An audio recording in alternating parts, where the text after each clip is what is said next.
किसी ने बड़े कमाल की बात कही है। जीवन में अगर किसी से वादा करते हो तो उसे जरूर निभाना। अगर निभा नहीं सकते तो किसी से वादा भी मत करना। नमस्ते दोस्तों, मैं प्रेरणा। आज की कहानी है बूढ़े आदमी की। एक बार की बात है, सर्दी की रात थी और एक नौजवान राह से गुजर रहा था। अचानक उसकी नज़र एक बूढ़े आदमी पर पड़ी। वह बूढ़ा आदमी ठंड से ठिठुर रहा था और उसने कोई भी गर्म कपड़े नहीं पहन रखे थे। वहीं उस नौजवान ने ऊपर से लेकर नीचे तक गर्म कपड़े पहन रखे थे। उसने बूढ़े आदमी से पूछा, क्या आपको सर्दी नहीं लगती?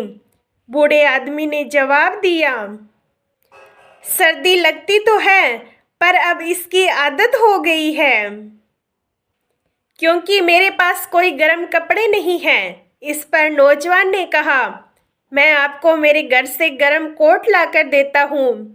उसे पहनकर आप गर्म महसूस करोगे।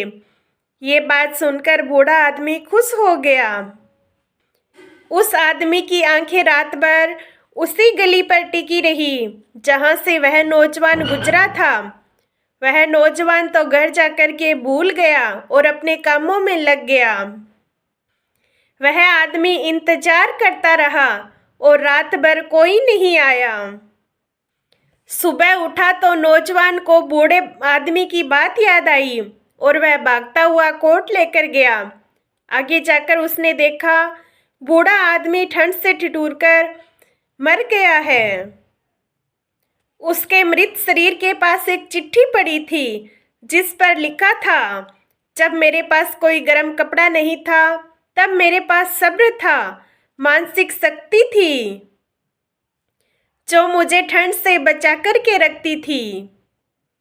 पर जैसे ही आपने मुझसे कोट देने का वादा किया तो मैं आपके वादे से जुड़ गया।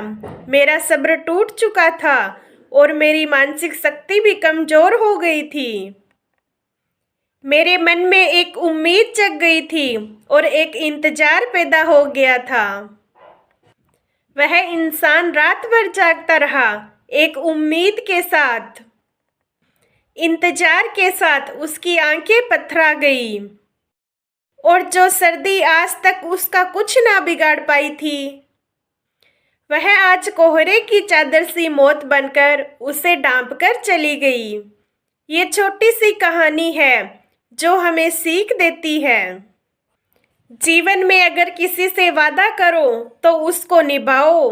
अगर निभा नहीं सकते तो कभी भी किसी से वादा मत करो।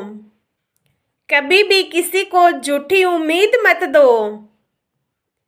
जीवन में हम कई बार किसी की मदद करने का वादा कर लेते हैं और हम मदद करने की स्थिति में भी होते हैं, पर हम प्रतिबद्ध नहीं होते, उस वादे को लेकर इतने गंभीर नहीं होते हैं। पर हो सकता है जिससे हमने सहायता का वादा किया हो उसके लिए ये आखिरी उम्मीद हो। इसीलिए जीवन में किसी से भी वादा करो तो उसे मरते दम तक पूरा जरूर करना। धन्यवाद दोस्तों। कहानी आपको कैसी लगी कमेंट में ज़रूर बताना।